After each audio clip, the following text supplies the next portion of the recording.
Port पर आने वाली प्रॉब्लम के बाद अब मेरे पास सिर्फ दो रास्ते थे, या तो मैं वो इतनी बड़ी रकम भरूं और या फिर अपनी कंपनी को बंद कर दूं। दूसरी तरफ देखा जाए तो मेरा कारोबार अब बहुत हल्का हो गया था। गाड़ियां बहुत कम बिकती थी। अब मैं अगर 40-50 गाड़ी भी लाता था तो मुश्किल से 20-25 गाड़ी बिकती थी और 20-25 मेरे सर पे आ जाती थी। फिर वो मुझे रिटेल में बेचनी पड़ती थी या बहुत सस्ते दामों में, जिसमें कोई प्रॉफिट वगैरह नहीं होता था, क्योंकि दूसरे पाकिस्तानी माशाल्लाह अपना गेम दिखा रहे थे। वो अब $100 पे आ गए थे कि $100 भी बच रहे ना तो बहुत है, कुछ नहीं है। चलो जापान में रिबेट मिल जाता है 5%, उस वक्त में 5% था, तो वही बहुत है। तो मैंने कभी इस तरह कारोबार नहीं किया। मुझे अगर पूरे पैसे प्रॉफिट के नहीं मिले, मैं फिर वो गाड़ी का काम करना बेकार है। इतनी मेहनत, इतना पैसा लगा के आदमी रिबेट पे बैठ जाए कि शोही से वापस आ जाएंगे, तो ये तो कोई कारोबार नहीं हुआ। ये बेवकूफ़ों का काम है। जिसको काम आता है ना वो हर जगह काम निकाल लेता है। मैंने फिर वहाँ जाकर ये फिर मैंने सोच लिया कि मैं इंग्लैंड में अपनी जो बची कुची मेरे पास थी 60-50 गाड़ी, तो मैंने गाड़ियाँ मंगानी बिल्कुल बंद कर दी थी 1-1.5 महीने से, और मैं इन्हीं को बेच रहा था। मैंने कहा जो बिकती हैं बिकी हैं, बाकी मैं इंग्लैंड ले जाऊँगा और इंग्लैंड में जाके शोरूम खोल लूँगा। मैंने ये बात नासिर से की। नासिर ने कहा कोई मसला नहीं है। नासिर के जो दामाद, क्या कहेंगे उनको, जो फादर इन लॉ, जो उर्दू में मुझे नहीं पता, याद नहीं क्या कहते हैं, फादर इन लॉ जो थे, वो उनका पेट्रोल स्टेशन था बहुत बड़ा बर्मिंघम में। तो उनसे बात की तो उन्होंने कहा भी मेरा पेट्रोल स्टेशन जो है ना, सिर्फ पेट्रोल भरने की जगह जो है वो खाली रहे, बाकी गाड़ियाँ खड़ी कर लो तुम लोग। 30-40 गाड़ी तो 50 गाड़ी तो आराम से आ जाएगी। खैर मैंने जाके वो शोरूम देखा, फिर मैंने उनसे सौदा कर लिया कि ठीक है मैं आपको वीकली इतने पैसे दूंगा, आप मुझे जगह दे दो। और मैंने अपनी सारी गाड़ियाँ उठा के ना वहाँ पे मूव कर ली बर्मिंघम में।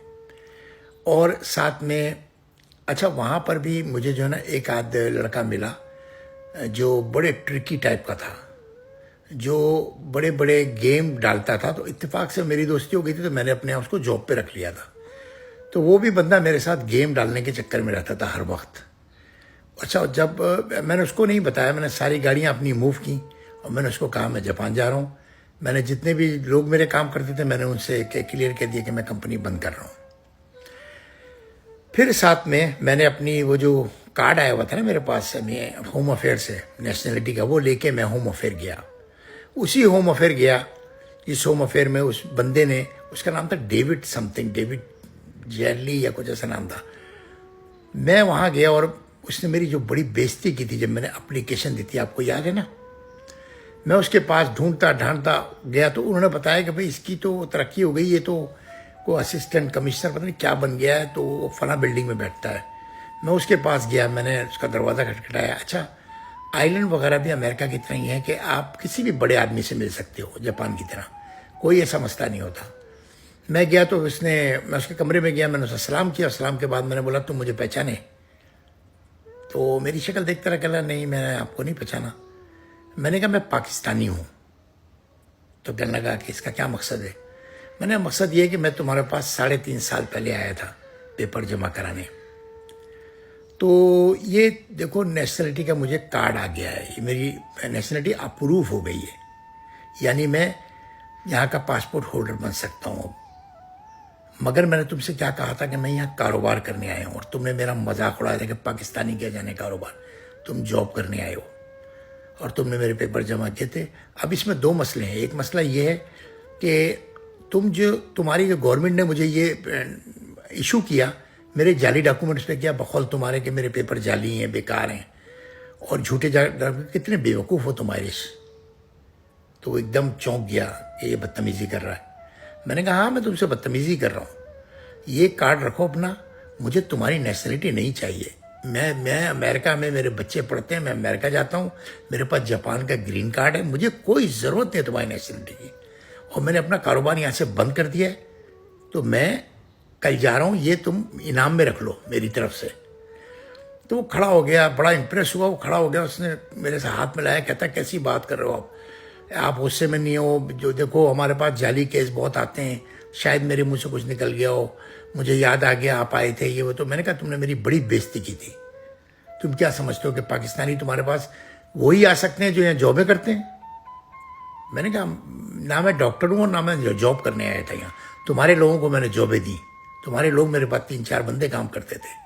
تمہاری جگہ کرائے پہ لی میں نے. تم لوگوں کو عقل ہی نہیں ہے کہ کسی انویسٹر سے کیسے بات کرتے ہیں. انویسٹر کہیں کا بھی ہو, پیسہ لے کے آیا ہے.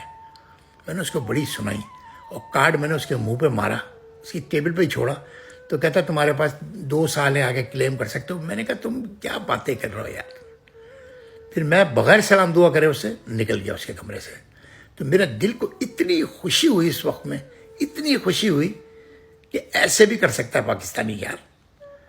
خیر میں وہاں سے اپنی وہاں سے سب کچھ بند کر کے چابی ابھی شو روم کی واپس دے کے, گھر کی چابی جو گھر والی برابر میں رہتی تھی کرائے پہ جہاں میں رہ رہا تھا, اور اس کے جو ہے نا میں موو ہو گیا انگلینڈ. انگلینڈ میں پھر وہ ناصر کے ساتھ ہی میری رہائش ہو گئی اور میں ویسے ہی جاتا رہا امریکہ اور اس طرح کرتا رہا سب کام. اور انگلینڈ میں میں نے برمنگھم میں شو روم کھول لیا. برمنگھم میں شو روم کھولنے سے مجھے یہ ہوا کہ اب مجھے کچھ گاڑیاں جو تھیں وہ تو انگلینڈ کے لائق تھیں بیچنے کی. اسپورٹس ٹائپ کی گاڑیاں زیادہ بکتی تھیں وہاں نا, اور یہ چھوٹی نسان مارچ ہو گئی, اس طرح کی گاڑیاں بہت کم بکتی تھیں وہاں. خیر میں نے کسی نہ کس طرح جان چھڑائی, کسی نہ کس طرح. اس جان چھڑانے میں مجھے تقریباً 2 سال لگ گئے. 2 سال مجھے انگلینڈ رہنا پڑا. میں امریکہ جاتا تھا, جاپان جاتا تھا, لیکن مستقل رہائش میری انگلینڈ ہی تھی. تو اس کے بعد پھر جب میری 2-4 گاڑیاں 6 گاڑیاں رہ گئیں تو یہ ہو گیا تھا 99 کا 2000 کا ٹائم تھا. یہ 2000 کا ٹائم تھا. میں جاپان واپس آ گیا, وہاں سے بند کر گیا. پھر میں نے جاپان سے تھوڑی سی ادھر ادھر ایکسپورٹ کری تھوڑا سا یہ کام وہ کام کرتا رہا میں. اس میں سال گزر گیا. 2001 میں مجھے یہ بات پتہ چلی کہ یہاں سے گاڑیاں ساؤتھ افریقہ جا رہی ہیں. کوئی نہیں بتاتا تھا وہاں, کوئی کسی کو نہیں بتاتا تھا. خیر میں نے معلوم کیا کہ ساؤتھ افریقہ کہاں جا رہی ہیں. پھر مجھے پتہ چلا ڈربن جاتی ہیں, اور ڈربن کا میں نے نقشے پہ ڈربن ڈھونڈا تو مجھے پتہ چلا ڈربن ایسے ایسے جگہ ہے. خیر میں نے وہاں سے جو ہے نا میرے خیال 6 یا 8 گاڑیاں اپنے نام پہ چڑھا کے اور میں ساؤتھ افریقہ کی طرف فلائی کر گیا. اب جب میں ساؤتھ افریقہ پہنچا تو اچھا مجھے کسی بندے نے جو ہے وہ ایک جو ہے نا مجھے ایک ریفرنس دے دیا کہ یہ صاحب ہیں, اگر کوئی مسئلہ وغیرہ ہو تو ان صاحب سے مل لینا. ان صاحب کا فرضی نام رکھ لیتے ہیں چالاک, بلکہ 1.5 ہوشیار. وہ جو 1.5 ہوشیار صاحب تھے نا وہ مجھے ایئرپورٹ پہ لینے آئے. آتے ہی انہوں نے مجھ سے پہلا سوال کیا, گاڑی میں بیٹھتے ہی میں نے اپنا ہوٹل کرا لیا تھا, تو انہوں نے مجھ سے پہلا سوال یہ کیا کہ آپ یہاں جاب وغیرہ کرنے آئے یا کس سلسلے میں آئے. تو میں نے کہا نہیں, آپ کو شاید بتا دیا ہوگا اس لڑکے نے جو بیچ میں جس نے مجھے تعارف کرایا تھا, میں یہاں کاروبار کے لیے آیا ہوں, مجھے ڈربن جانا ہے. تو کہنے اچھا ڈربن جائیں گے آپ. وہ بہت ہی چالاک آدمی تھے, بہت ہی 1.5 ہوشیار آدمی تھے. انہوں نے مجھے تولنا شروع کر دیا. خیر میں سمجھ گیا, کوئی 1-2 ملاقاتوں کے بعد میں ان سے سمجھ گیا کہ یہ کس قسم کے آدمی ہیں.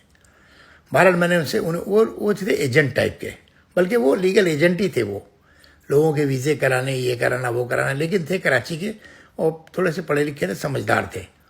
ان سے میری اچھی دوستی ہو گئی. بندہ برا آدمی برے نہیں تھے وہ, لیکن وہ اپنے پیسے اور اپنا جتنا لوٹ سکتے تھے انہوں نے مجھے لوٹا, جتنا لوٹ سکتے تھے, اور میں لوٹا. کہیں آدمی کو آنکھ بند کر لینی چاہیے. اور پھر میں ان کے ساتھ ہی ان کی گاڑی میں ہی ڈربن پہنچا, اور پھر ہم لوگوں نے ڈربن میں ایک ہوٹل لیا اور فی الحال ہوٹل میں بیٹھ گئے. اس کے بعد کا کیا ہوا میں آپ کو شام کی قسمیں بتاؤں گا. خوش رہیں.